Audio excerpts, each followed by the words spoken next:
Thank you for joining another episode of Tech and Main Presents, where we bring you the best insights from today's leaders and experts in technology. We have a special treat. It's so nice we had to do it twice. We've got the Cybersecurity Divas and Dr. Mansur Hasib back on the mic. Give it up for the Divas and their mentor. Woo! Woo, woo, woo, woo, woo. All right. Woo! So from our last time together, you know this is going to be fun. And of course, we will go around the horn and let everyone introduce themselves. Hi, everyone. My name is Ani Biambi. What up, what up, what up? This is the T on my K on the lesson with the E. I'm here with Shaun and the Cyber Divas and Dr. Hasib. Hi, everyone. Thank you for tuning in. What it do? Hi, everyone. Thanks for having me on. I'm so excited to do this today. Hey, how are you? I'm just here trying to bring everybody's greatness out. Hey everybody, I'm happy to be here again with my crew. Tune in for some laughs, some inspirational thoughts, and some affirmations. There you go. And so, again, we had to do this because the first episode of the Cybersecurity Divas with Dr. Hasib was and still is the most listened to podcast episode in Tech and Main Presents history. Yeah, Wow. buddy. So we've got the crew back together. And of course, we're going to jump right in with our first question. And so, KT, if you want to take this one, go ahead and share your background with our audience again. Yeah, so my name is KT Dean. I am the 2020 IC Square Rising Star Award for my resume business, KT SciLife. I'm also a cybersecurity technical resume writer, and my regular 9-to-5 job, I am a systems engineer. Oh, and I'm also people's comical relief as well. But of course, can't forget the comical relief. All right, Ani, share a little bit of your background with the folks. Yes, hi, I'm Ani. So currently I'm a information security engineer for Booz Allen. Outside of that, I have a nonprofit that I help run. And then also on my free time, I just like to dance and watch YouTube. So yeah. All right. Dr. Hasib, share with everyone your background. Well, I'm a practitioner scholar. Essentially, I practiced cybersecurity for 30 plus years in education, energy, biotechnology, and healthcare. And then I moved to academia about 8 years ago because I wanted to raise people like the divas to bring out their greatness. And so that's what I'm doing now. And I'm writing books and speaking and just having fun. Awesome. And Katoria, share your background with the folks. Hey everybody, so I am now, I know during the last podcast we had a few surprises, so I now work for Salesforce, one of the biggest cloud service providers, in the country, and it's just been a dream come true for me. I am a security GRC manager, so a lot of my background experience, it deals with the cloud and compliance and risk management, and I'm definitely the one to call you out on something if it's faulty or shady or shaky or I don't like it. I'm going to call you out on it. So don't bring anything to me if you don't want me to mark it up and pass it back to you. All right. So Katoria, I would say you are probably the Dikembe Mutombo over at Salesforce, wagging that finger. I kind of like MJ, Michael Jordan, so I'm gonna say I'm Jordan. Okay. Back when he was with the Bulls. Okay. In the 90s. I think I'm Jordan. All right. Fair enough. We can go with that. Tamiko, so share your background with the Tech and Main Presents family. Well, actually, since the last time we spoke, I have a a new job, which is I work for Cyber Crime Support Network. I'm the program manager and cybersecurity specialist.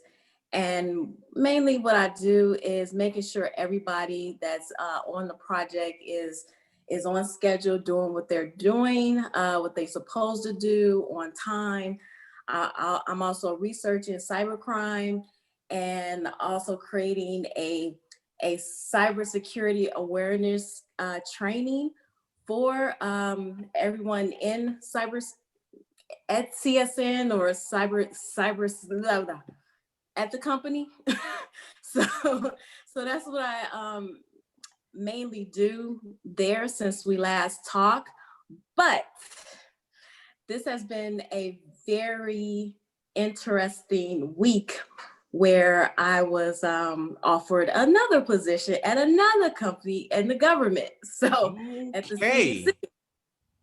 So I am working on trying to figure that out right now. But you guys will tune in to my main decision, because it is a bittersweet type of thing right now, because I really like this company, but at the same time, I gotta do what I gotta do. So. Onward and upward, right, Tamiko? Onward and upward. So, that's awesome. Yes, and it's for a pen test coordinator. So I'll let you guys know about it. Okay, that's exciting. All right, so Elena, what's going on with you? Hi. First, Tamiko, congratulations. And Katoria, my husband, I had switched to my laptop, and so the volume came on. He said, "Can you tutor him in Salesforce for his company?" So might need to get that hookup. But I apologize. Besides that, about myself, so I'm Elena Healing, and I met Dr. Mansur Hasib in 2016 when I started my graduate career. And I am just so thankful, because the thing about bringing your inner greatness out is sometimes you don't even know what your inner greatness is, until you learn, and then you can actually attribute your personal likes and your skills you might not have known you had. So thank you so much, Dr. Hasib. And right now, I've always loved math, so I found a way to kind of put my passion for math and my knowledge of cybersecurity and just very complex things that can happen in the virtual and computational world, and working for the government, for the Census Bureau. So, yeah, that's where I'm at right now. Okay, great. And Nafa, talk to us about what's going on with you. Hi everyone, I'm Nafa Tutuye, co-founder of CyPeeps. I pursue a degree in cybersecurity after I recognized the lack of cybersecurity in my country of origin, which is Sierra Leone, West Africa. I did that so I can educate businesses and owners there. Ever since, I've become so passionate on creating cyber awareness to businesses and people around me. We all need cyber awareness. Oh, agreed. All right, so we've got the background of the divas, kind of caught up a little bit on, what's been happening since the last podcast. And what I want to do is go into the personal growth plans of the group. So, Katia, we'll start with you. What are your personal growth plans? My personal growth plans is to be the best I could be, to strive more than what I did this year. So this year, even though 2020 has been a few years, it has felt like a few years. 2020 has been some years. But I had a lot of blessings that I learned from last year. So last year I called my phrase, it was the year of patience. This year, my phrase is, I'll call it, I'm standing up for myself and I'm not taking any crap from anybody. And for anybody else to know their worth. So my personal growth is to excel higher and motivate more people. All right, I like that. So, Ani, we'll flip it over to you. What are your personal growth plans? So for me, like recently I went to take the CISM test and I didn't pass. And I think they just updated the test. So whatever I studied for wasn't on the test. So my personal growth is to get that management certification. And my other goal is my next job, because I would like to make manager at Booz Allen before I leave Booz Allen. I would like to be making at least $250,000 a year. So that's my personal growth. And I've also been working on my health journey. So I'm trying to, I just recently was able to run the mile without stopping. So I'm very proud of that. So that's about it. Okay. Well, that's great stuff, Ani. All right, Dr. Hasib, what are your personal growth plans? My personal growth plans this year is to finish the first of all the audio version of Bring Inner Greatness Out. As you probably know, I just published that in October. And so now I'm working on the audio version. Then I have another book in the works. And then who knows? I am looking for maybe a provost role, a presidency role at some university, some low role where I can truly make an impact on education in a big way. I'm tired of being so low down in the totem pole that I've got PhDs in English telling me how to run a cybersecurity program, and that's just not tolerable. So I need to be in a higher level position so that I can do the right thing. So those are my plans. And hey, maybe a new administration will come. Maybe they want somebody to help them in education. So I really don't know. Options are open, but I'm not going to take just any position just for the sake of a job. I'm going to have my fun. I'm going to do my writing, speaking, and all that. And of course, the mentoring. So I'm still mentoring thousands of people all over the world just through my thought leadership books and the shows that I'm doing. As you probably know, I'm doing the weekly show, Conversations with Dr. Cybersecurity, where anybody can come and just chat with me for 15 minutes on any topic they want. Oh, that's good stuff. That's good stuff, Doctor. All right, Katoria, what are your personal growth plans?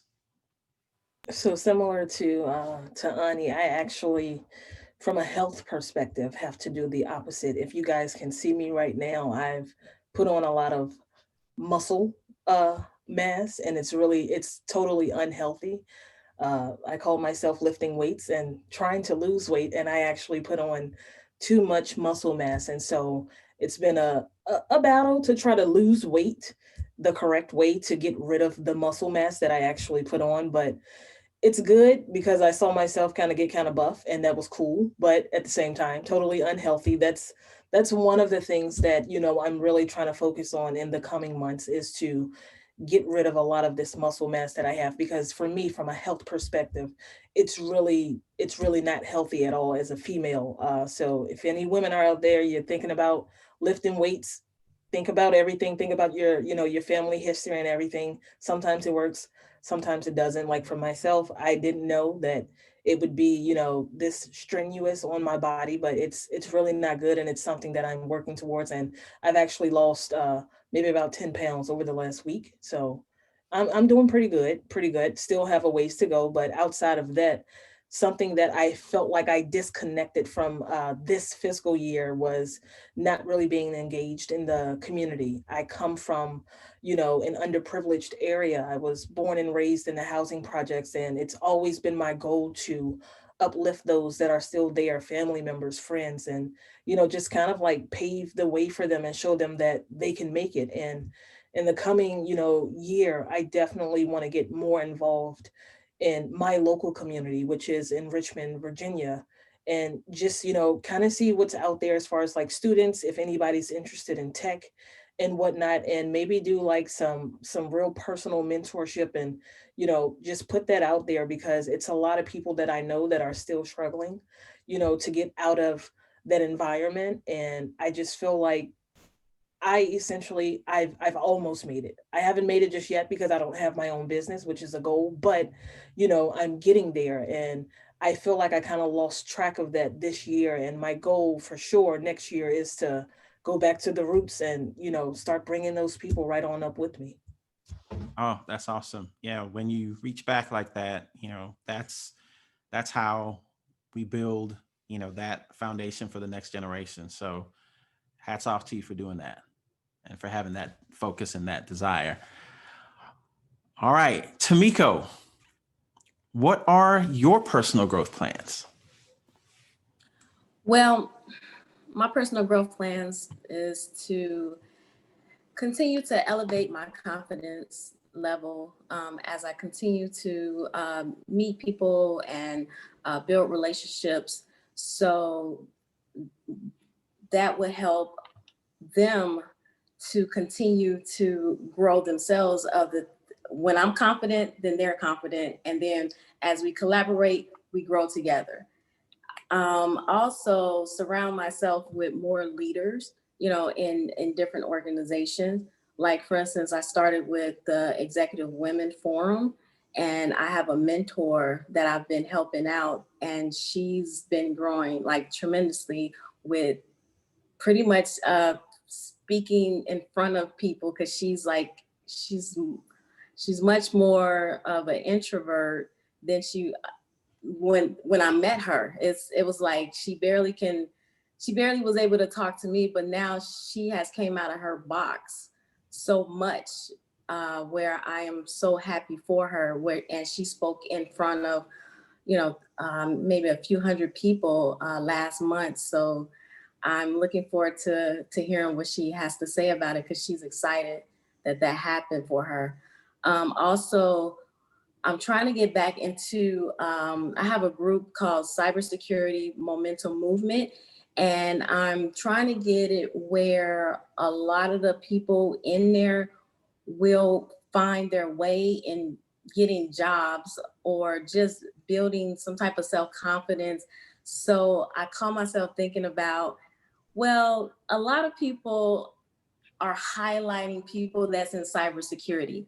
Well, why don't I figure out how to highlight people that's not in cybersecurity, that's trying to get into cybersecurity? It's like, what can they bring to the table with dealing with different companies like recruiters? It's like, what can they say on a podcast that I'm going to, that I partnered with actually Ken, and he's going to help me bring out the inner greatness, as Dr. Hasib would say, the inner greatness in that person, so they can get recognized with recruiters and hiring managers.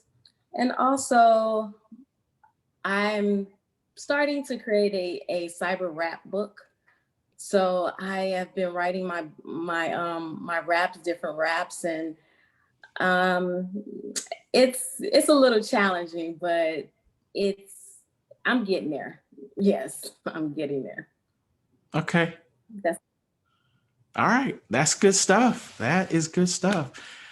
Elena, so what are your personal growth plans?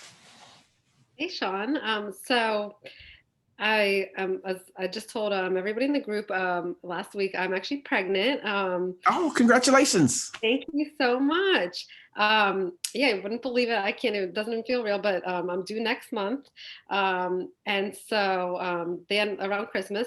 And so, yeah, so my most upcoming personal growth plans is to be a good mother, and as a first-time mom, I'm a little clueless. Been reading a lot, learning a lot, but every day I feel like what's going to happen. I have no idea. So, Tamiko, I just wanted to say, we've been doing all the shopping for the nursery, and we've bought a bunch of kid books, but I just realized I haven't seen one cyber security, wrap or any type of book for infants or little kids, and that could be a way to. You would be awesome at that. I would be your first buyer. So yeah, and just to add to that.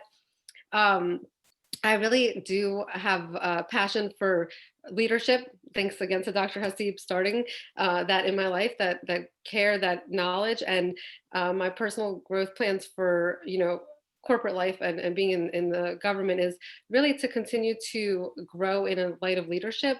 And, for me, it's not really about the GS scale or about salary or whatever. It's really just to have that impact to make, the American people's money go to, be as effectively spent as possible, and to make the lives of every American better. So that's my future, soon to be goals. Okay. Oh, that's great. That's great. So, Nafa, how about your personal growth plans? So since we last spoke, I was working on launching an organization which is called Cypeeps with my best friend Thelma.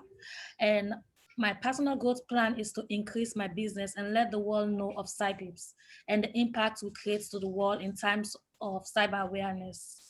So our goal is to bridge the gap between people and cybersecurity through best practice and guidelines in order to secure oneself. Our motto is secure your selfie. We have a blog that we create cyber awareness to the people. We do that once every week, and we want the people to know about us and what we do. So far, we have done like 4 blogs, and we're working on another, which we're going to be published next week. So if you haven't checked us out, please go on cypeeps.com and check us out. Don't forget to like, comment, and subscribe. Oh, I like it. And of course, not only Nafa's information, but everyone of the Divas and Dr. Hasib, we will have all of their contact information, all of their good links will be in the show notes so that you can make sure you keep up with what's going on with this phenomenal group. And so, Katia, I'm going to ask you, what do you enjoy about your current day-to-day role, your job? What do you enjoy the most about that? So for me, what I enjoy most about my job is that actually over the weekend, I finally took it upon myself to earn a certification, y'all. What? So I just got the Scrum Foundation certification, which basically give me the knowledge that I will apply to my day-to-day work. So actually understanding Scrum, the framework that we're doing, understanding the lingo, the different roles people have, and then aligning that process to the various cloud projects that I'm assigned to. And then after once I get that cert, I'm going on a clear path to get the Agile Scrum Master certification, and then also still get my AWS Cloud Practitioner certification, because those 2 certifications, I actually would use those to my day-to-day work. So what I like about my job is that I'm learning. There I you learned go. how to apply Scrum, and I also learned about AWS Cloud and the various projects that I'm getting assigned to. Oh, and plus, I like the company I work for, Innovation LLC. They are thebond.com. All right. I love it.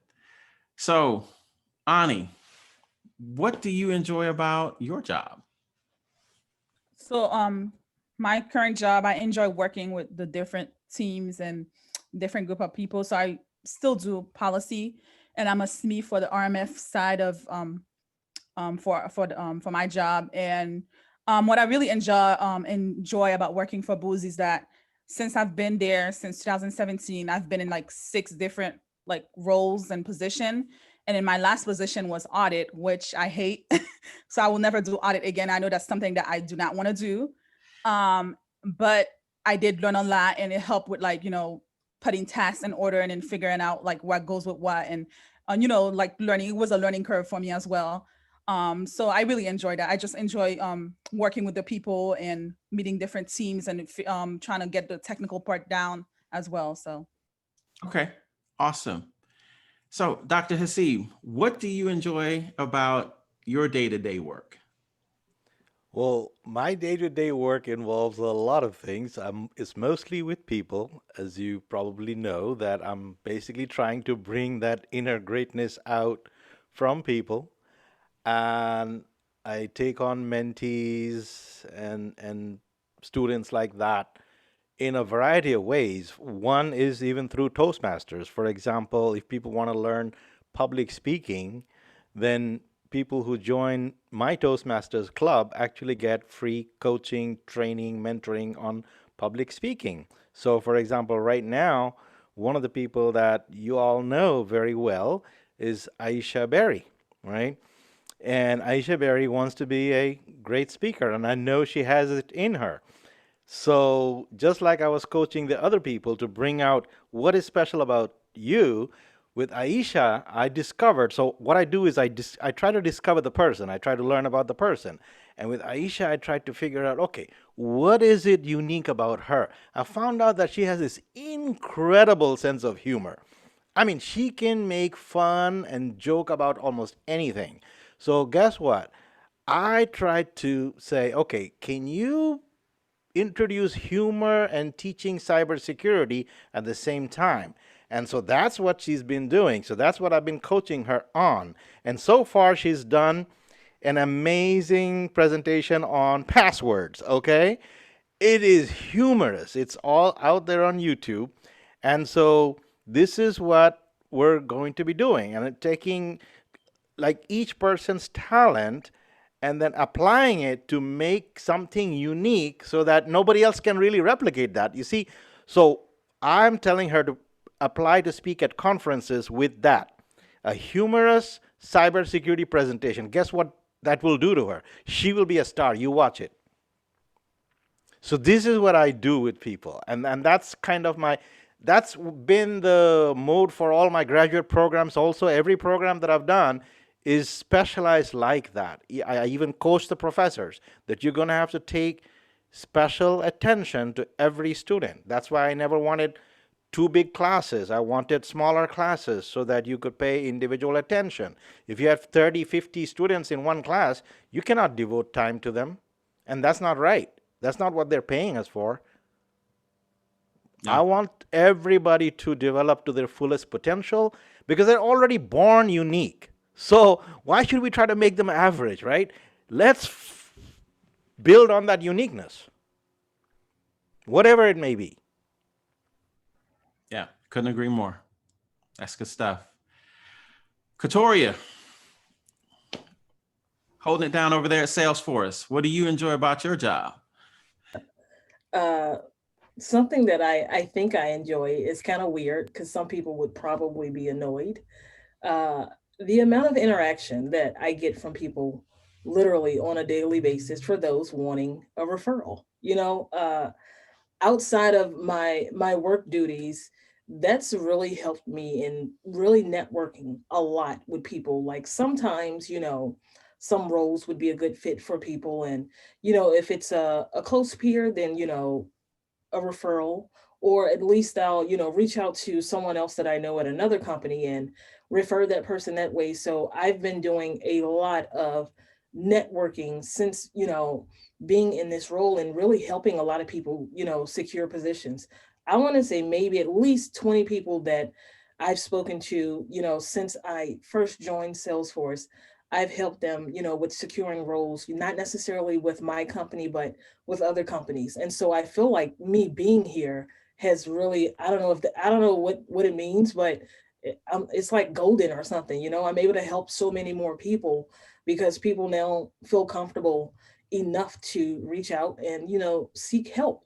And with everything that's going on with COVID, I definitely try to encourage other people like, hey, even if your company doesn't have any open roles or anything, if you know someone at another company and they're in like a hiring position, or they know someone, that can get that person the job or at least get an interview, then, let's get that set up. And I've been working really closely, with a lot of peers in the industry. And we've been very fortunate to get interviews and everything scheduled for these people and, have a lot of them actually secure positions at the same time. But In my day-to-day work, what I really enjoy about being at Salesforce is cross-team collaboration for sure. In past roles, I didn't really have, I want to say, this much interaction. And it's very good, to be able to openly, express or communicate your ideas or something that you think, could be beneficial, not just to your immediate team, but to other teams as a whole. So just having the, capacity to be able to kind of like innovate and present things, to various teams and have them to actually accept it. That's just been so rewarding to me because it's something that I've always wanted to happen throughout my entire career. And it didn't actually happen until I joined Salesforce. And so kudos to Salesforce, for having a true Ohana, which is what we call it, which is a family. It's so rewarding because you really are welcome. They want you to bring your ideas, your thoughts to the table, because there's always room for innovation. There's always room for growth and change. And that's something that I'm very appreciative of, for this organization for sure. No, Katoria, that is amazing. I think one of the things that you mentioned is, the help that you offer people and your willingness to do that, right? We've all heard stories of the opposite, where someone's looking for a job. And so, they come to you and like, hey, can you help? And what do people say most often? Oh, well, go to the website and see if you see something. And it's like, no, I'm not coming to you to be redirected to the website.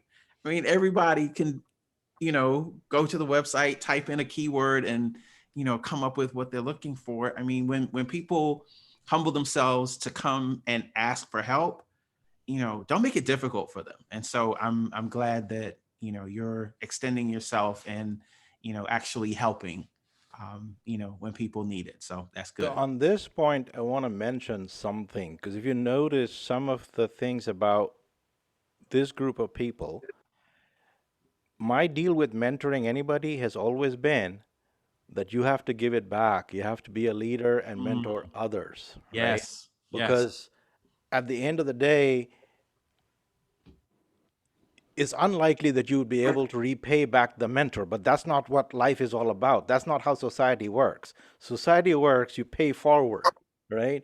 You can almost, I can never thank my mentors ever, but what I do that is by mentoring others, and then they mentor others, and then the ripple effect continues.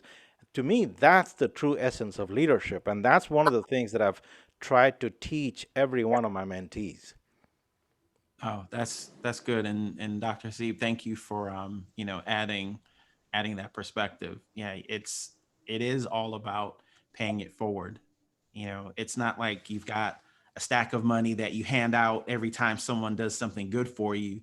You are aware enough that we are not islands, right? No man is an island. And so that it's good to actually be there, because someone's been there for you. So. And real fast, Shaun, just No, go ahead, Katoria. You got it. I don't want to hog. Prime example today, to piggyback off of what Dr. Hasib said, Katia and I, we communicate a lot. Something, it literally happened today. Someone reached out to me, they reached out to her. I didn't think that I could help that person. So I had her to reach out to that person, and kind of explain some things based on my last discussion with this individual. And we kind of went from there. So to his point, that's how it works. You're not just passing someone off and saying, I can't help you. If I can't help you, then I want to at least try to find someone that I think can help you. If I can, I'm going to do whatever I can first. I'm going to exhaust all resources possible. And then if I can't help, then I'll just tell you, I can't help. I don't know what else to do, at this point, but I'm going to at least try. And that's something that we actually did, today we were going back and forth, just trying to figure out what we could do to help this person, secure employment. And that's what we do, from time to time. So it's all about paying it forward. And we do that a lot. People don't know it, but it's a lot of behind the scenes work that especially I do that people they have no idea, but I do it. And I don't care about getting credit, for it, because it's not about that at the end of the day. It's not. I don't care about ever receiving credit for anything that I do. You don't have to thank me publicly or anything. As long as I know I've helped you because that's how I was raised, then that's enough for me. You know, it makes me feel good just knowing that I helped. So Yeah. It shouldn't take someone standing up and applauding you or patting you on the back for you to do the right thing. So, yeah. All right, Tamiko. So, your job, the one that you're currently in, what do you enjoy about that? Well, actually, first of all, I like the fact that I have a awesome CEO, Kristen Judge. You know, kudos to her. She has been a great asset in my world, you know, during the time I was being in her company. And she is so transparent to everyone at the company. She don't look at us as, that she's above us. She talks to us. She let us know what's going on, dealing with with the company, and there's no surprises or anything there. And even when I pretty much started at the company, she said, oh, I have a great group of people that you'll be working with, blah, blah, blah. I thought it was cliche, but when I got there, it's like everyone was so genuinely nice. I mean, it's like if you need help, if you need anything, they are there, regardless what their title was or anything like that, because they are there to get the job done and to have the whole company succeed regardless. So I really like the fact that I can go to anybody and ask for, any skills that they have. I'm not like uncomfortable, going, you have your certain people that you want to just go to. I can go to anybody and ask them about a certain thing that, I probably need help with or whatever. Team building. The way the team building is, we have like 6 different teams. And one of the reasons why we have 6 different teams is because Kristen, she wants everyone to just continue to get to know one another. When we have like an assignment to do dealing with team building, to rate the company so she can know where the company stands so she can address it, or so everyone else on a senior level can address it. She is like really, I don't know, passionate about what we say, what we do, and how things are in the company, because she wants everybody to succeed, because she look at everybody as being a leader, and that's the way she want everyone to grow, regardless if you're the CMO, COO, or if there's somebody that's on the lower end, they may want to ask like a CMO to do something for them, and it's okay, because we are here for the same goal, and nobody's not going to get to their feelings or anything. So I really like that fact, and dealing with communication. I don't know, I can really talk about this company, and that's why it's so hard. Everyone is just so helpful. And even with me trying to help people on the outside of the company, I would go to like the HR, CEO, COO, whoever, and ask them about, a particular person that's looking for a job or wanting to volunteer. They are open if the slot is open, if something is open, they are willing to bring them in, talk to them, because the way the culture is, it's just amazing. To be honest, I've never seen it, ever before. So yeah. So that's what I love about my job. Okay. Yeah. Like, why do you want to leave? I'm sorry. No, I'm just kidding. Oh, but hey, again, there's always something greater. There's always that next level, right? And so you and And if I do make the final decision of leaving, they said I could still stay there as, you know, a volunteer. Unfortunately, I can't. That's what I can do because it's a conflict of interest with the pay because it's government. So, but they said I can't stay, continue to do what I've been doing. So yeah.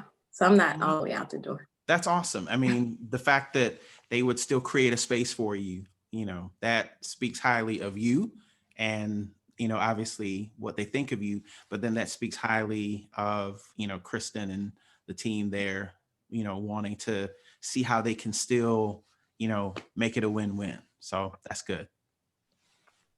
All right, Yes. Lena. Oh, so was there anything else, Tamiko? Oh no. Oh, okay. Thank you. Okay. All right, Elena. What do you enjoy about your job? So I must say, I'm really happy to be at the Census Bureau under the Department of Commerce. I was in the private sector, you know, for 10 years before. And I must say, every single day, I'm impressed with the way the Census Bureau operates. As what I really like is that, you know, it's not, I guess, you know, some people envision government as, oh, especially mathematicians in the government as boring, sitting at the desk, you know, crunching numbers. But actually, you know, I love the fact that the Census Bureau is consistently in mission, you know, to be the leading statistical entity of the country, if not the world. And, you know, they involve everybody on every level, whoever wants to be involved, you know, in different transformation efforts, and constantly, you know, have people from academia, from industry come in and share, you know, information, as well as think about ways we can, as a Census Bureau, disseminate information to the public, you know, in more effective, speedy, and accurate ways. And I just, I'm, again, like I said, I'm so impressed, and especially the fact that, you know, we are working from home now, you know, majority of folks. And the fact that we were still able to, one of the teams in the Census Bureau was still able to put out a survey to, with regard to how the pandemic was impacting and is impacting folks all around the country, and then release that information, you know, very close to real time, to help support, you know, funding efforts for people who do, who need it more than others, and communities that need it due to this, you know, pandemic. That's pretty unbelievable. I mean, you know, normally you hear it takes like a long time, years to get, you know, any assistance, but here we are data driven and use data to drive action. So I admire it on an everyday basis, and the future I look forward to as well. Okay, awesome. Nafa, Yes. what do you enjoy about your job? So my job is to provide technical support to customers, and what I enjoy most is listening to their problems. I'm a very good listener, and in order for me to do that, I need to be fast and friendly. Most times when customers come in with problems, then they have like a time limit, and you have to be like very fast for you to do that. And that has helped me to work on my time management skill, and also helped me to know most of the practical knowledge, because most of the things that I have to like go online and search for it. So that has also helped me. And during this COVID pandemic, whilst most of the employees are working from home, I've been out there making sure that they get all what they need in order for them to work from home. And I was nominated, even though I didn't get the award, but I was nominated for the 2020 Directors Award for NIH. Oh, that is good stuff, Nafa. Even to be recognized is a high honor. So you may not have taken home the hardware, but the fact that you were in the running and that you were nominated, that speaks very well of you. Yeah, So that's true that I'm doing what is right. there you go. And there's always a time and place to do what's right. Yeah. Okay, so Katia, we're gonna come back to you, buddy, and tell our audience, what is the one application or piece of technology you absolutely can't live without? my Google Calendar, because if it's not on my calendar, it is not happening. I will miss stuff, or my calendar. I even have to pencil in lunch time. Look, walk Buster. Buster's trying to go for a walk. So my calendar is what I could not live without. Okay. I appreciate you sharing that. Ani, how about you? So since I started doing my whole health journey, I started using the sleeping app on like on the Apple phones. They have like their own little sleeping thing. So it tracks like how well you sleep. So that helps like me wind down for the night. So it tells me like 1 hour before bed that I need to wind down. So, and then it automatically puts my phone on do not disturb. So I've been enjoying that app. Okay, great. Dr. Hasib, how about you? Zoom Airlines. Okay. I mean, I was using Zoom earlier also for many years, but now it's my window to the world. Look, even the Cybersecurity Divas had a 2020 global tour using Zoom. And then February the 5th, we're going to have one of my book tour events where many of the divas are going to be speaking. And we're going to do that on February the 5th, again, through Zoom, and it's going to be a global event. Like the last global event with the divas, 29 countries attended. I mean, can you believe that? So it's been our window to the world. And one day I didn't have power. It drove me crazy. So yeah, it's Zoom Okay. Airlines. Zoom Airlines. I like that. I like that. Yeah, your window to the I'm world. flying all over the world with it. Hey, you know what? And you don't have to worry about checking luggage. You don't have to worry about where your passport is. Yeah, you're ready to go. Absolutely.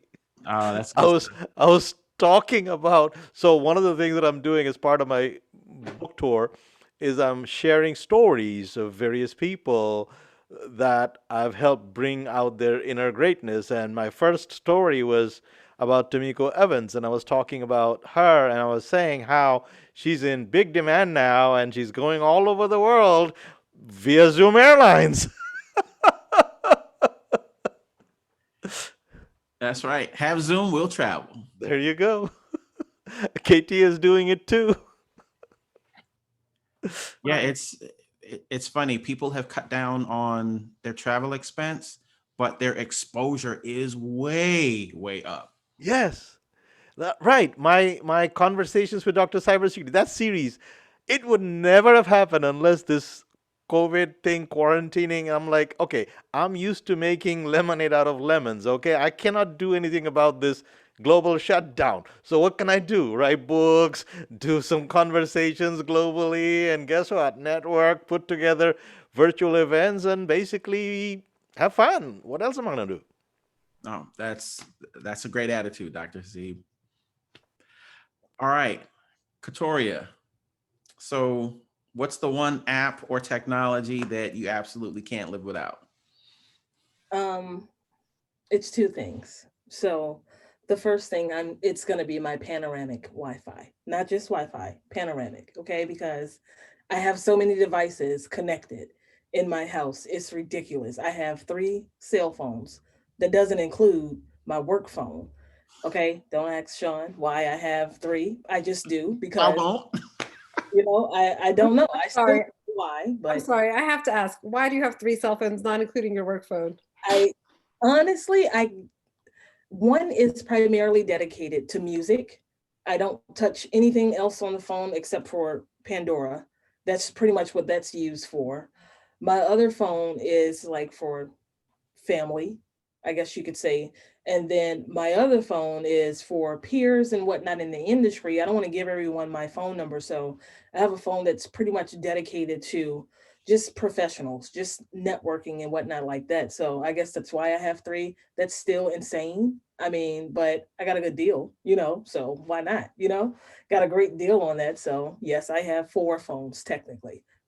I know, don't judge. It's okay. I'm trying to No get better. judgment, no judgment, more like This is a no impressed. judgment zone, Katoria. I'm You're trying very to get better. impressed. Right. I'm trying to get better, Elena. Don't ask me. I have 2 right here. Okay. Just that's 2. The other 2 are back there for right now. They're charging. But outside of Panoramic Wi-Fi, my other 2 apps that I have, Shaun, if I don't get a touch in with these apps, it messes up my whole day. The whole groove is gone. And that's Candy Crush Saga and Spider Solitaire. If I don't have, my fingers touching those games at some point, after I'm done working for the day, I don't know. I kind of lose it, but that kind of like, it calms me down. I can focus, and I'm very competitive on games, especially I challenge people daily. So don't challenge me, especially when it comes to Candy Crush. Don't do it because I'm number 1 on most of the platforms. So let's not go there. But for me, yeah, Panoramic Wi-Fi and those gaming apps, I love. I'm like a mini gamer. I Okay. was looking at a gaming chair yesterday. It's like $4,000. I asked my mom and she laughed at me, but I'm gonna, hit her one more time with it. Like, please, she's gonna laugh at me again. But it's a cool gaming chair that's it's electronic. It relaxes you. Has the massaging chair, and yeah, that's what I do. But Panoramic Wi-Fi is a must for anybody. Gigablast is now out. I'm not, advertising for any service provider because they don't pay me, but you guys need at least Panoramic right now, especially if you have a lot of devices like myself connected to the internet. So, Okay. And so for the uninitiated, Katoria, Mhm. is Panoramic Wi-Fi similar to using signal boosters? I would say I'm gonna say yes and no. Here's why. With Panoramic Wi-Fi, you have one device that sends out the signal to all of your. I think it depends on the plan from the service provider, but I want to say most of them have like a limit to 5 devices connected to your router. Is essentially what it is. It's your wireless router. Most of them have a 5 device limit. Because I have so many, I have more than that. So I have like a special plan, for my devices and whatnot. Okay. But it's similar to that, but I want to say it's much cleaner because you have one device that you don't have to move. I would recommend, if anyone goes for this, reboot it at least once a week, because sometimes that the traffic and the bandwidth, everything can just stop and you'll just be without internet in the middle of the day if you don't do like a refresh or a restart at least once a week. I have so much bandwidth pulling. I think I have like unlimited data or something. It's bad. I need to get rid of those phones. It's bad. It's not good. Seriously. Look, there are worst habits, Katoria. So yeah, if the worst you can say is, I'm addicted to Panoramic Wi-Fi and Candy Crush. Again, this is a no judgment zone. So I mean, hey, those are cool. yeah, exactly. Exactly. All right, Tamiko, how about you? What's the app or the technology you simply can't live without? Well, actually, I'm a go with Katia, my calendar, because ever since I've, connected with Dr. Hasib, for some reason, I can't live without my calendar because it seems like I'm getting booked on everything. Every time he exposes me to things like, oh, can you do this? Can you do that? Can you be on here? And it's like, if something's not on my calendar or if it got deleted, I'm not there. So It it's doesn't like, exist, right? exactly. So now I would use my calendar with my family now. So it's like when they want to talk, I'm like, schedule. I can schedule you on my calendar and we can talk. But that's probably an insult. But hey, that's the way I roll now. Dealing with, that's my mind right there. Thinking about anything that I got to do is my calendar. So yeah, my calendar. Okay. All right. Elena, how about you? So, wow, I'm blown away by what everyone has had to say in a great way. I was actually on my phone here Googling this panoramic Wi-Fi, which I'd never heard of. So that's what I got over here. And as I was looking, I'm thinking, what do I really use on here a lot? And I realized, okay, I'm going to go with two things you all probably use a lot: Google and YouTube. Okay, because I'll be doing work for work, and since I work with statistics in of the United States, of the people and the places where people live and things like that, I might just be referencing something. Oh, hey, on my cell phone. Hey, what's the population of Maryland? There you go. Census Bureau statistic pops up right there. Anything. And the reason I say YouTube is Katoya, I know you were mentioning lifting the weights, and one of the things I miss the most during this pandemic really is going to the gym that I had just joined. I mean, it wasn't just to work out; it was the classes, like the people, really motivational. And so I found my outlet by YouTube, putting on and it's free. Hey, so I really I do enjoy finding some bar classes, arm workout classes, and just following it from my TV. And I love that you can blast it from the phone, just to the TV. I mean, technology is amazing. Dr. Hasib, I see you're enjoying what I'm saying. It's so true, though. It's these little things are just amazing to me. Amazing. Also, the delivery, Elena. Way you're explaining it, I love that delivery. It's crazy because every single day that I push cast to which TV, and I choose the 65-inch Roku in the living room, it's just like, how does that happen? So then I watch a YouTube video made by Vox, that channel VOX. How does the internet work? And once they started, that blew my mind. I still don't get it. Okay, so hopefully, Katoria, I will be able to learn what read about this Wi-Fi you're talking about. But You'll love it. You'll love it. I promise you. These technology, unbelievable. Technology, it's a beautiful thing. All right, Nafa. So one technology I cannot live without is my mobile phone. I do everything with my phone. If I forget my phone at home, I'm coming right back to get my phone because I can work from my phone and everything. And one app that I use on my phone is WhatsApp. I use that to communicate to my family back home. It's a very cheaper app that you use to communicate internationally. At first, you have to use thousands of dollars to get cards, but with WhatsApp, it's easier and I can talk with them every day. I'm a family oriented person. I have to talk to my family. So WhatsApp is the way. Oh, I could not agree more. We have some good friends from Ghana, and the family that's here in the States, that's how they connect with the family back home in Ghana. It's through WhatsApp. And so, yeah, that's a great piece of technology for sure. All right. So, Katia, in one word, please describe 2020. So I had to go against the grain, and I have a phrase. Okay, that's cool. This is from Dr. Chill, one of the affirmations that I like. And it is, never silence wisdom, for then only fools will speak. And that's for 2020. All right. Keep them thinking, Katia. I like it. I like it. All right. Ani, what one word would you use to describe 2020? So for me, it would be unexpected relaxation. The unexpected car because of COVID, but it's also relaxing because, I get to work from home and it's like a time off kind of thing.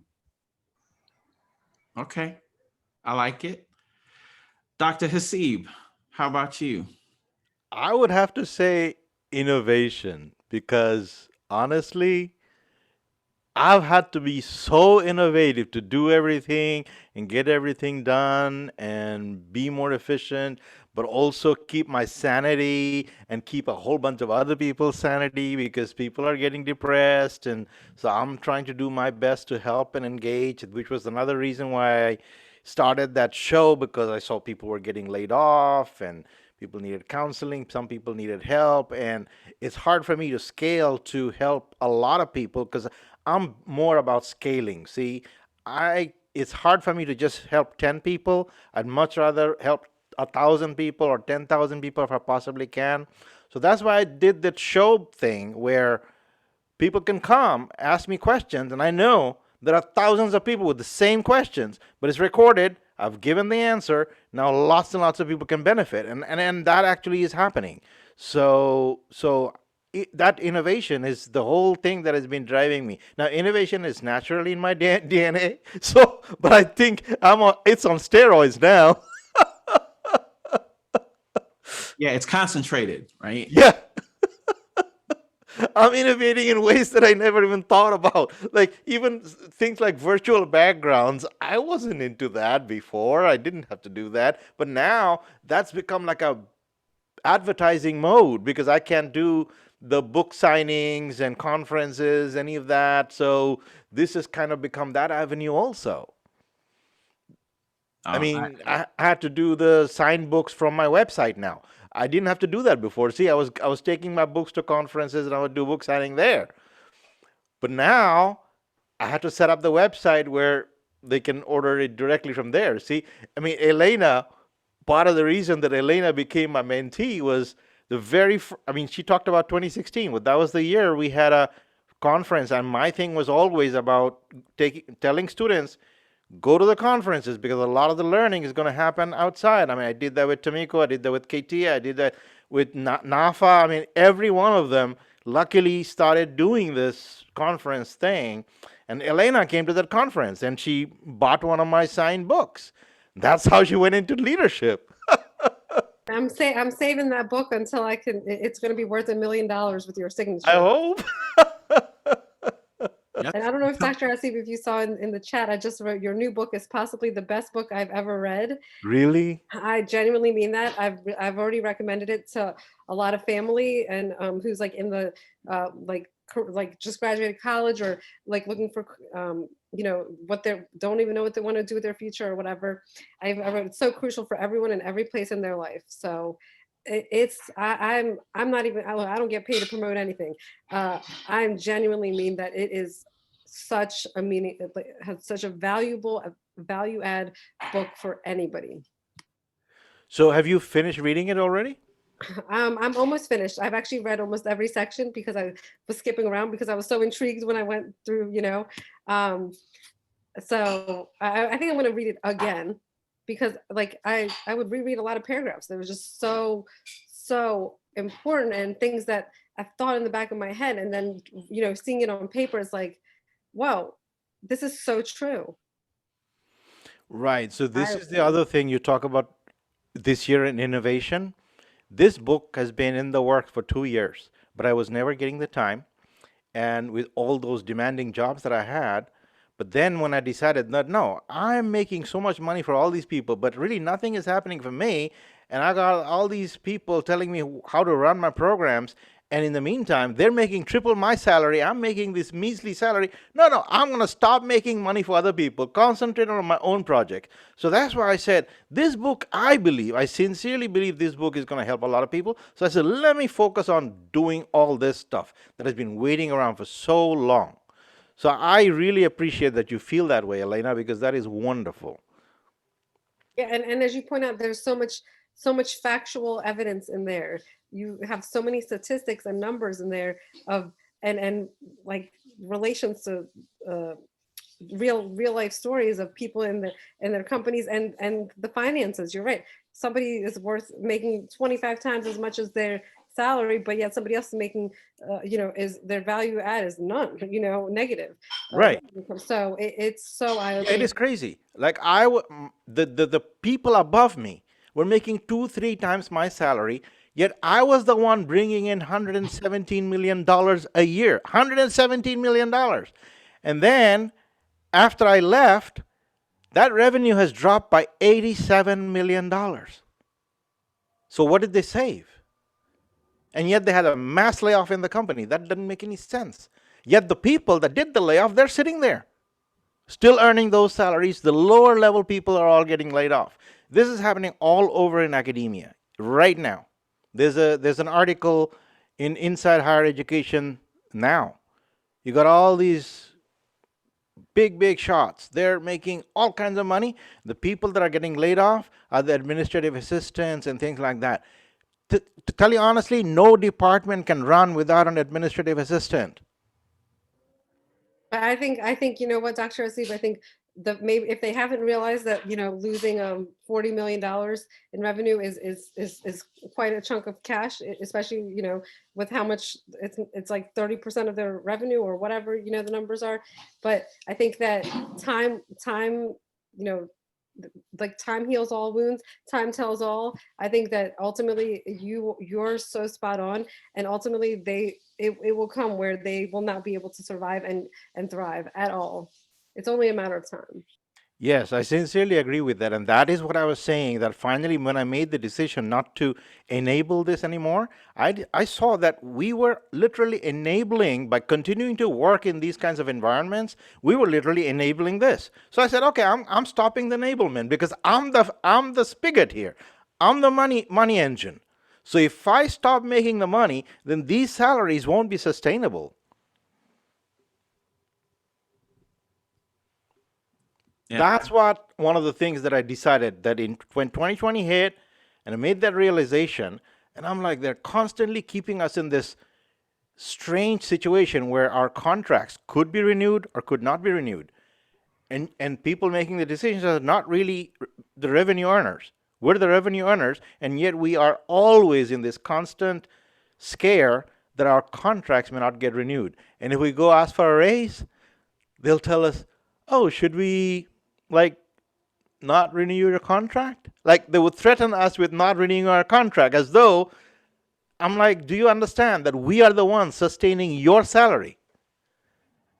You're not doing any teaching, you're not doing any marketing, you're not bringing in any students. I'm the one bringing in all the students. And I'm even teaching, mentoring, the promotion, all these success stories. I mean, this is not something that they can do or they will do. So we need to, so the book is all about that the people who are the money makers need to start controlling their destiny a lot more and stop the enablement, because we can do that. Yep, all about empowering ourselves when we don't realize that we have the power. And I think that's what your book gives readers. Yes. So I sincerely hope that will help people enable that when they go to negotiate, they won't negotiate that, oh, you got to pay me what you paid the previous person. No, you're going to pay me proportional to the money that I bring in. That's how I want to negotiate my salary. Just like a baseball player or a soccer player or a basketball player, because they negotiate on the basis of the revenue they're bringing in. And every salary should be negotiated on that basis. And as I bring in more revenue, my salary better be increasing, and that better be in the contract right from the very beginning. That's a great. Now, I was generally used to that because I was working in the private sector for a long, long time. But then when I went to academia and all these things, I was like, wow, this is pretty weird. It doesn't matter how much money you bring in. It doesn't matter. Your performance doesn't matter. You could be laid off, or your contract could be not renewed any day by some bozo that just walked in at a higher level than you. Yep. Great point, Dr. Hasib. All right. So, Katoria, what is the one word you would use to describe 2020? I am going to say entertaining. And if anyone is into politics or anything, everything that I've been seeing has just been hilarious.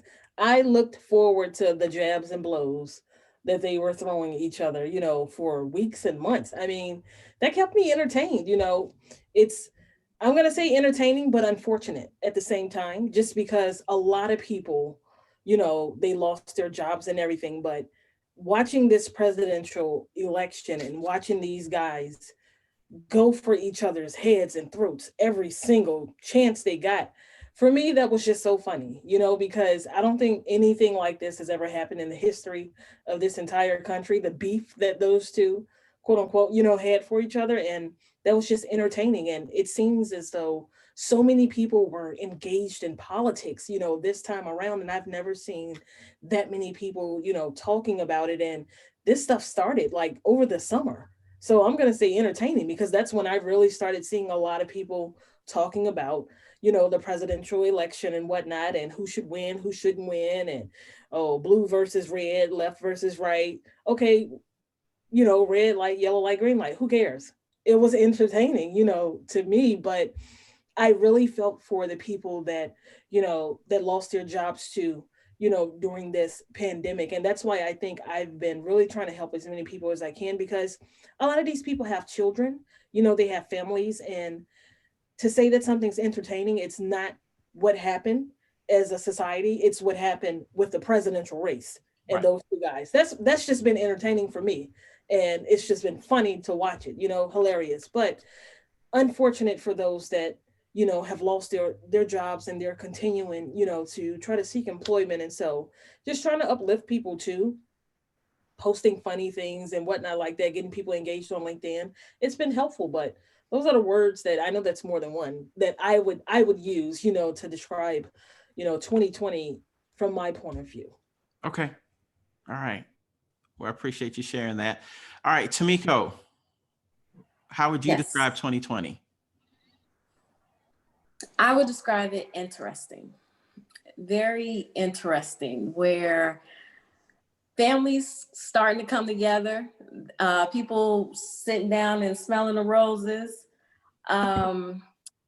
dealing with loss of jobs, dealing with politics, dealing with racism, dealing with things that's already been out here, and people are now looking at it in a magnifying glass now, dealing with this pandemic, which made everything slow down and calm down, and so everybody could just see what's really going on out there. So it has been the fires in Portland, Oregon, and California, smog gone.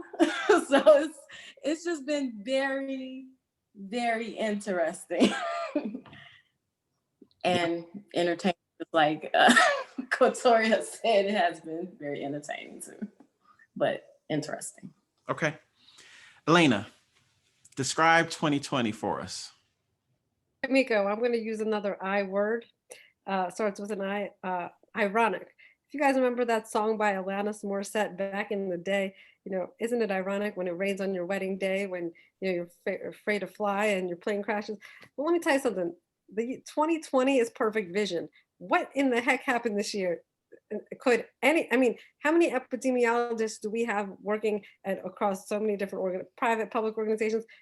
Did anybody besides Bill Gates apparently in 2015 make a TED talk about, how pandemic was going to kill everybody or whatever? I'm just kidding. But who the heck would have ever expected this in this day and age, ever? So I really have no words besides ironic. Okay. That's a good word. I'll take ironic. Nafa, how about you? How would you describe 2020?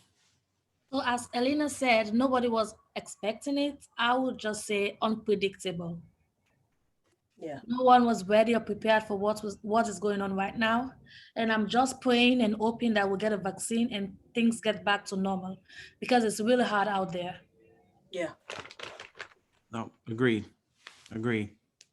Well stated. Okay, so Katia, I want to ask you, what one person would you like to thank for the success you've experienced so far in life? Now, I could not just pick one person. So I'm going to pick a few people. I'm going to go against the grain again. First, my mama, because she gave birth to me. But no, first my mother. And then for my career, I have two wonderful mentors to thank, Dr. Carter and Dr. Hasib, myself, and all my day one people that have been watching my journey so far and giving me kudos Oh, and especially my haters because they're my motivators. There you go. There you go. That's it. All right. So, Ani, I'm going to ask you, who would you like to thank for the success that you've seen in life so far?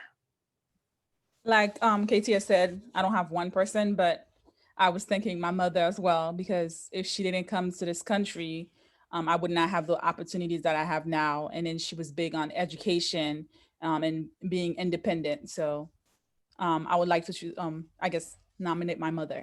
All right. Shout out to mama. Hey, nothing wrong with that. All right, Dr. Hasib, who would you Well, like to thank? I'm going to stay with one person, and it is definitely my mother because I was raised by a single mom, and she was denied schooling as a result of her gender because her father didn't believe in women's education. And so the way she got back at society was she educated herself by bartering with her uncle, who was 4 years older, and her brother. By she would wash their clothes and polish their shoes. In return, they had to teach whatever they learned at school to her, and that's how she learned. But then she also swore that she would raise her children with the world's best education that she could afford, that was available wherever she was. And so if you look at my example, I grew up trilingual. So she wanted to make sure that I would be able to compete on the world stage with no barriers, because she knew that only way to compete in the world stage is by knowing English just like anybody else. So she put me at that kind of a school where I started learning English just like a native speaker. And then she set me free, even though it would hurt her, because I was probably one of her favorite children. I mean, she set me free to come to America for higher education. We didn't know that I was going to end up staying or whatever. We didn't know any of that. But she set me free. And that was pretty amazing. I mean, and she never, at no point did she ever tell me what I should do and what I shouldn't do. Her basic principle was do 10 things at a time. And that's sort of what I've also taught other people, because if you do 10 things at a time, you will start to discover yourself, because you will start to figure out what you're good at. And if you do 10 things, you could fail in 9 of them. But if you succeed in one of them, that success is going to lift you up. And that is very important for any human being. Little successes in anything is important. And that was one of the things that she taught me very early. She also taught me to focus on things that I can control. So, for example, we didn't have a whole lot of money, but she said, you can't control that. But what you can control is you can be great in education, the things that you do. So whatever you do, be the best at that. And not only the best, you be the best in the world in whatever it is that you're doing. So I said, okay, that I definitely can do. That's within my control, right? So that is the one thing that I carried throughout also. And if you look at my teachings, that's kind of what I've taught every one of my mentees also. That always focus on the solution, never focus on the problem. And that is how I was even mentoring Katoria and Tamiko, because both of them I met only because they complained about problems, right? And that is when I gave them my leader talk. Gave them my leader this thing. Same thing with NAFA. I did the same thing. We cannot change the past, but we can change the future. You can change the future. So I would say have to be my mother, because that's who I learned leadership from. This leadership thing that I do, the mentorship thing that I do. And she also taught me this principle that, okay, always help people, because by helping people, it will all reflect back on you.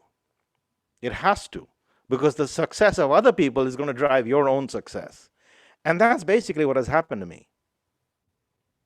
Oh, that's awesome. So again, kudos to mamas. Tamiko, who's that one person for you that you'd like to thank? Well, I can't give it up to my mom, because she's an outside of the box thinker. Growing up, I would listen to her stories. She was the first to do this. She was first to have this, especially when she was telling me the story that she used to go to church. And when she went to church, she was the first person that ever wore a skirt. Back in the day, you had to wear those dresses, but she wore a skirt.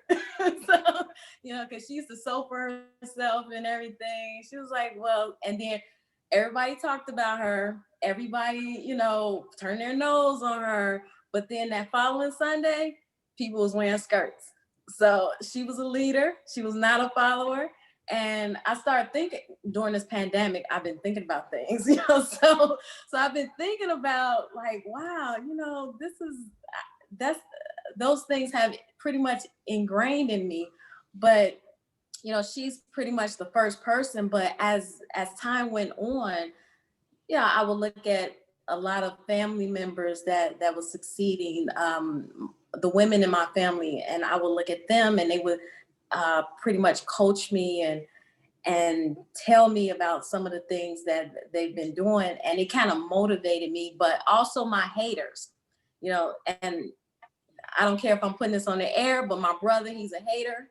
And he motivated me like to the fullest. If it wasn't for him, I wouldn't have gotten challenged. And to this day, all he could just say, is respect me now. He respects me. So there you go. Yeah, but there are so many people, even right now, Dr. Hasib, Kristen, so many people I could just name. And I truly appreciate each and every one of them that helped me with my journey from the time I was born up until now. Oh, that's beautiful. That's beautiful. All right, Elena, who would you like to thank for the success you've had in life so far? I 100% have to say my mom, really both my parents, but like I think someone else mentioned, being born out of the country. I was born in Russia and came, my parents that lived through communism. I came here the year communism broke. I was 4 years old, didn't speak a word of English, neither did my parents. And, my mom, although she is a brilliant software engineer, and in Russia, they're learning calculus in 6th grade, as I joke, as a standard. But, when she came to America, she had to work in an upholstery factory until she learned English and then could really, start her career. And, the thing that I'm so thankful for every day is, first of all, being in this amazing country of America. No matter what, I think, and we will always be the land of opportunity. Obviously, pandemics are tough and different types of things, but just like every day, my mom is still 30 years after we've been here, she's still motivated. She's still working. She's still, doing bigger and better things every day. And to me, it's like unbelievable how she doesn't even look at it as her life was hard back in Russia. But when I hear about, the things how they lived, I'm like, whoa, like I can't imagine, not having a grocery store at all. And having like, the day you tell me there's sugar once a year, and then that's when you get your sugar, it's just crazy. And I'm so thankful to be here. And I'm so thankful that my mom, worked so hard so that she could support, our education and continues every day to support me. And so that I really have to say, I'm thankful to her for my success and continuous encouragement. Okay. All right. Well, we've got a theme going, mamas. All right. Katoria, who would you like to thank? You have to thank your mama. Okay. You have to thank your mama. Who else would you not start off with? It's two people. The first one being my mom, and just, telling me that it was okay to dream. It was okay to shoot for the stars. It was okay to believe that I could be more than what society told me that I was going to be. And I have to thank her for instilling that in me. And although I didn't follow her lead and kind of do the math thing, because my mom loved trigonometry, I still don't know what that is to this day. Elena, you might know. I don't know what that is, And, she was a little disappointed at first because I didn't want to go to school for math, even though I was really good at it. But she still encouraged me to just go for it. She didn't really kind of like stop me, you know, and say, no, I don't want you going to this school, that school, except for Howard. Back then when I graduated, you know, from high school, because in the DC area, the crime rate was really, really bad back then, which is in 2005. And I was forbidden to actually attend that university for that very reason. It was out of fear. And so I had to shift gears. And so I found another school that I went to, which was an HBCU, but it was just sheer encouragement from my mom to just dare me to dream and to, you know, follow that dream. And I don't think anyone else in life has ever, you know, kind of like instilled that in me to like just be fearless. And I love her for that. Single mom as well.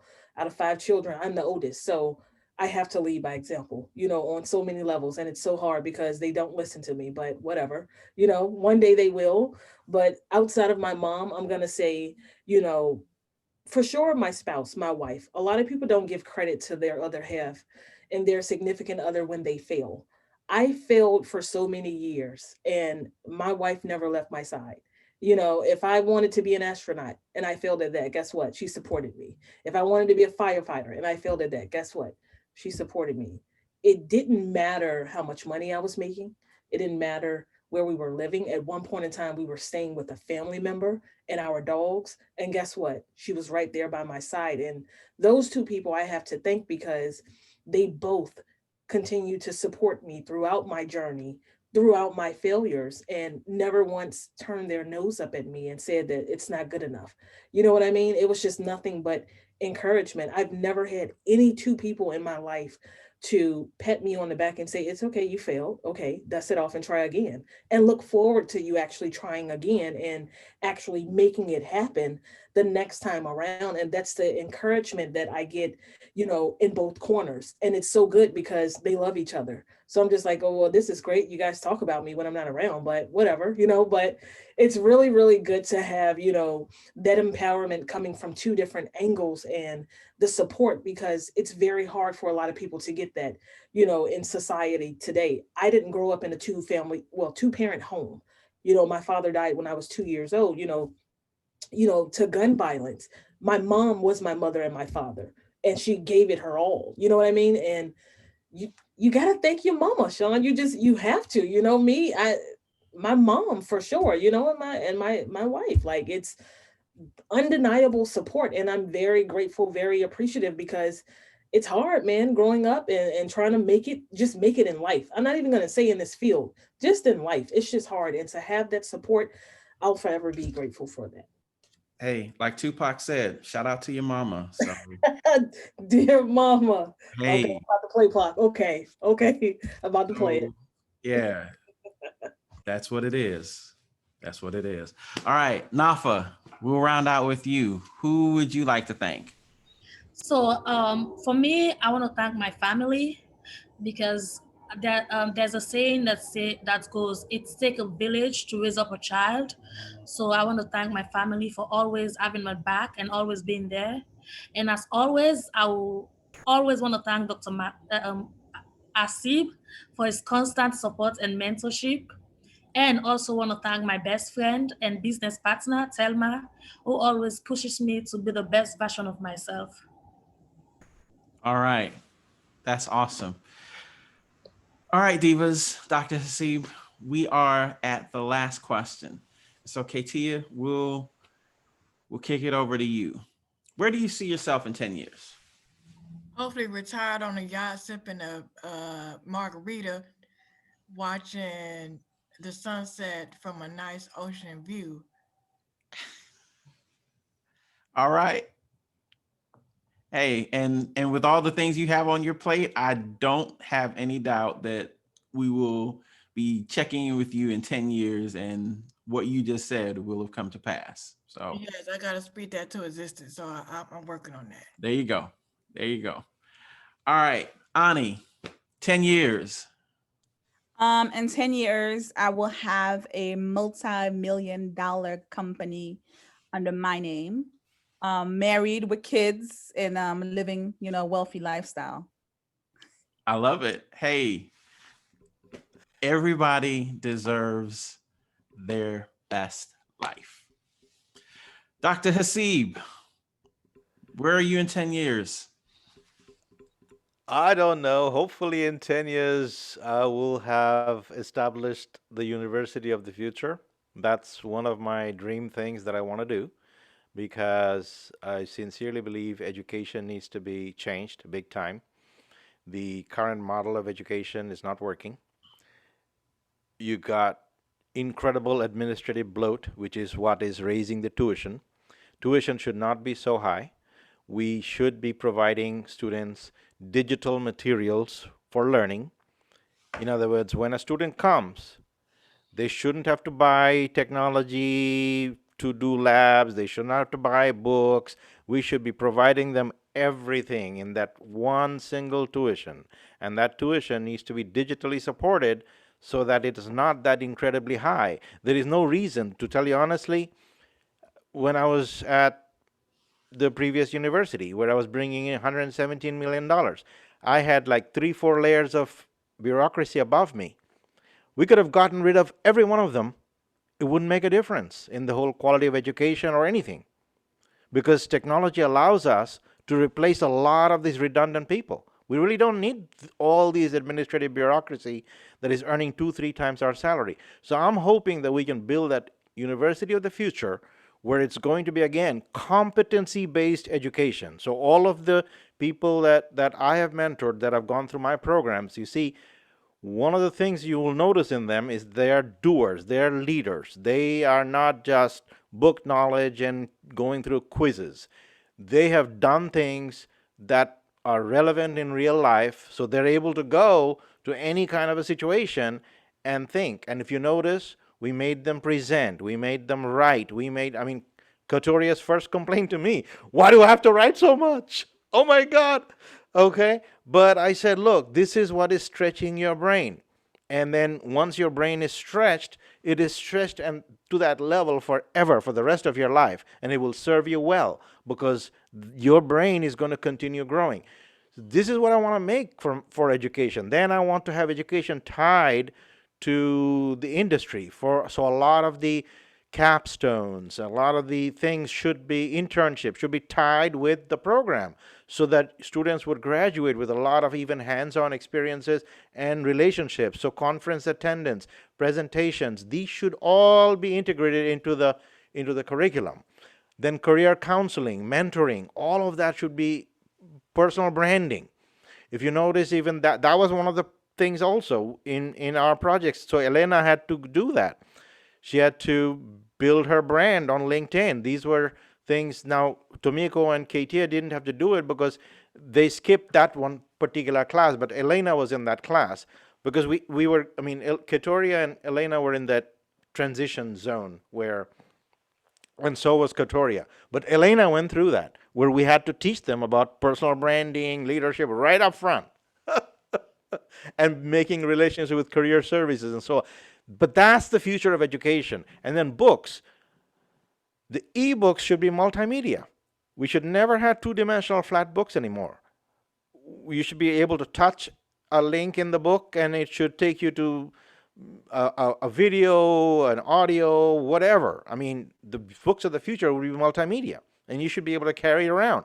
I mean, it's crazy that some of these students are carrying these $100, $200 books, 4 or 5 of them every term. Like they used to spend $400 or $500 every term. That's crazy. They shouldn't have to do that. And then when you return the books, you only get pennies on the dollar for it. Yeah. So that was a model that I already did. And that's what I want to do for entire universities. That should be the future model of university. So hopefully I should be able to do that in the next 10 years somewhere. Okay. And of course, with the doctoral program in business information technology and cybersecurity to replace many of the doctoral programs today, which are so nebulous again, I want to make it a very practical oriented doctoral degree where you're actually solving real world problems that industry is not able to solve. So maybe Salesforce has a problem or some other company has a problem they want to solve, and it'll be actually a student's dissertation. You see, that would be wonderful. The private industry could fund that, the student is funded, and we get a practical product out of it at the end. Exactly.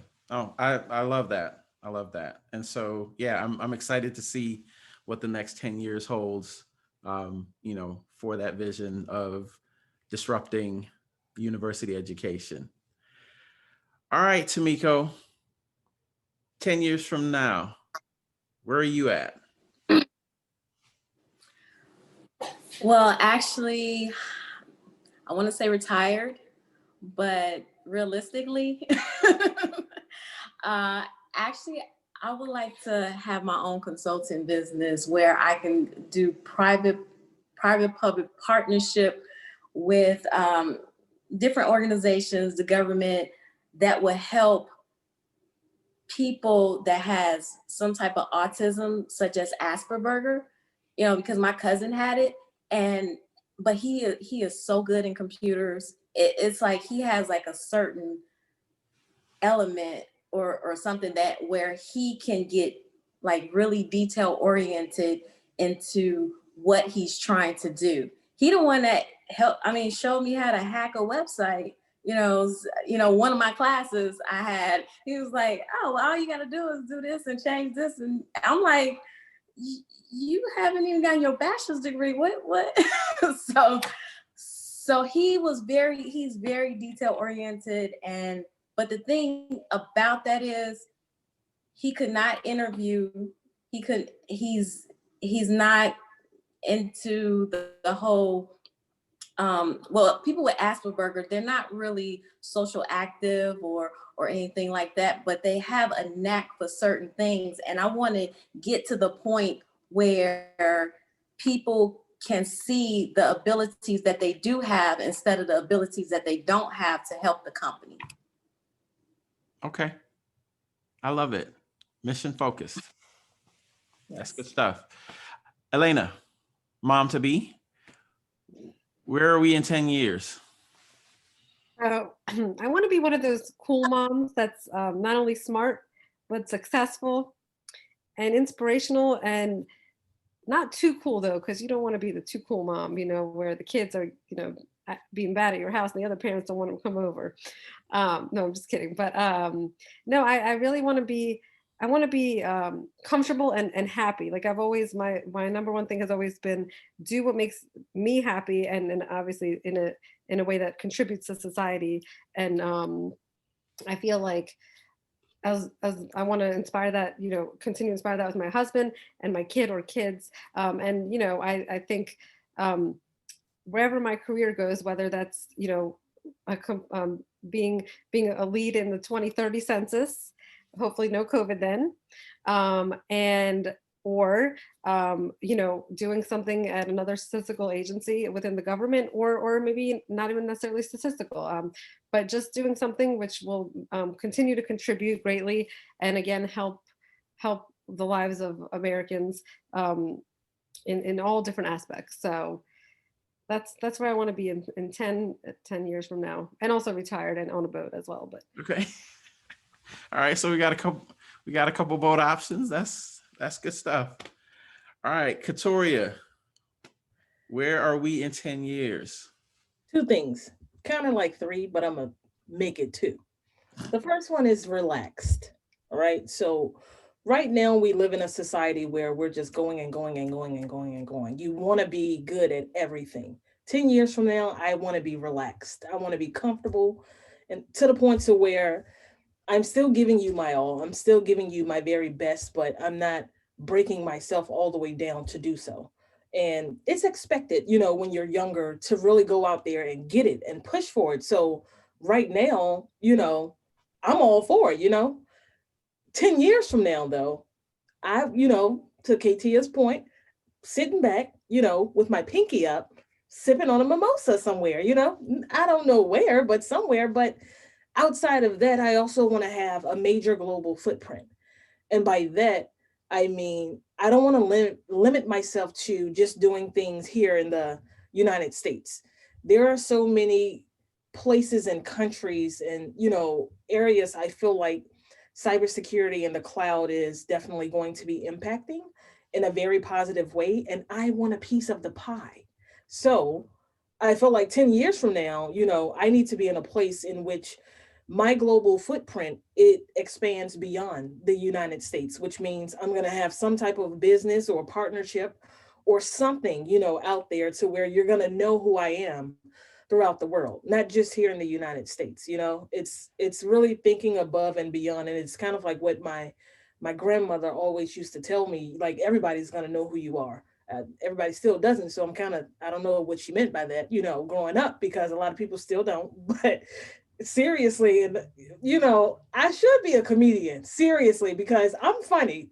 I know I'm funny deep down, you know, but I'm an introvert, so I couldn't stand in front of a lot of people and do that. So I'm taking that back now, but I am funny.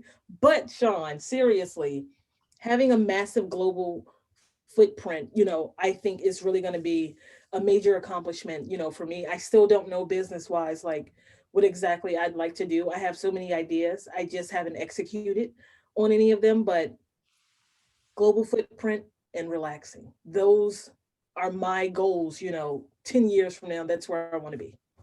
Oh, that's what's up. I like it. All right. Nafa, Yes. 10 years from now. So 10 years from now, I want to have my family and I want to be my own boss and continue to create cyber awareness to the world. That's it. All right. Right to the point. Oh, Divas, Dr. Hasib, as always, these times go by way too quickly.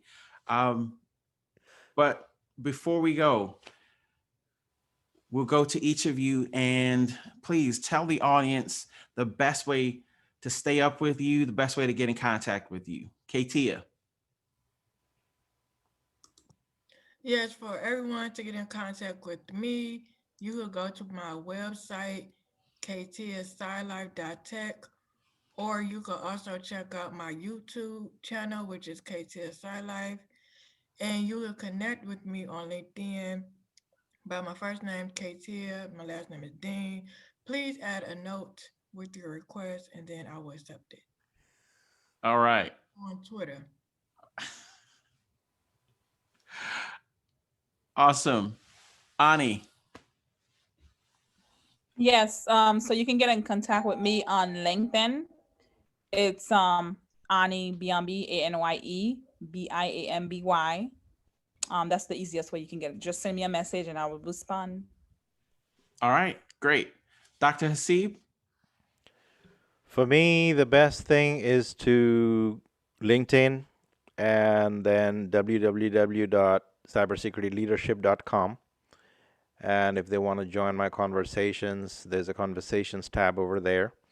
And so anybody is really welcome to come to the conversations. They just need to send me a direct message through LinkedIn or something like that. Okay, great.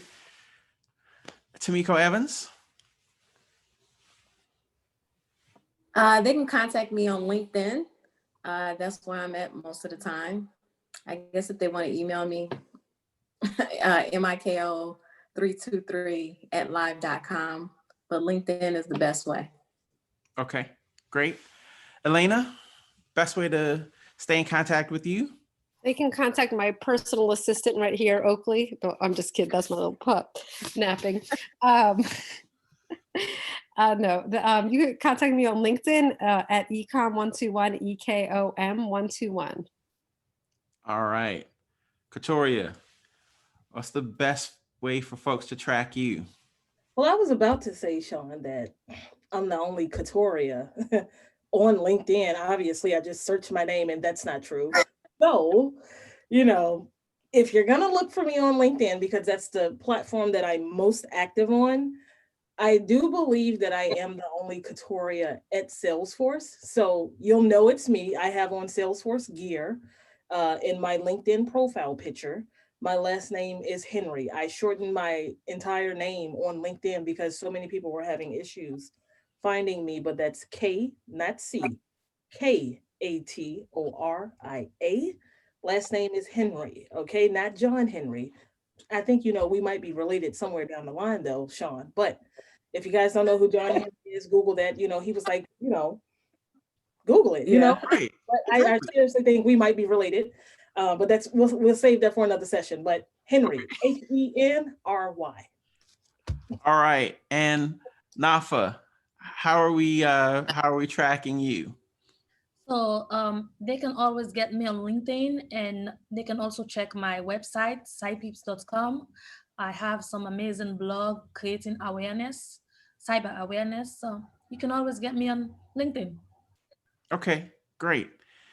And so, Cybersecurity Divas, Dr. Hasib, we have come to the end of our time together, but a big vertical high five or virtual high five to each of you. Appreciate it. And as always, Tech and Main Presents family, we thank you so much for listening, for subscribing, for your feedback. We love it all. And until next time, be sure to tune in when we will have another technology expert share their wisdom. Goodbye for now. Bye. Bye. Bye. Bye.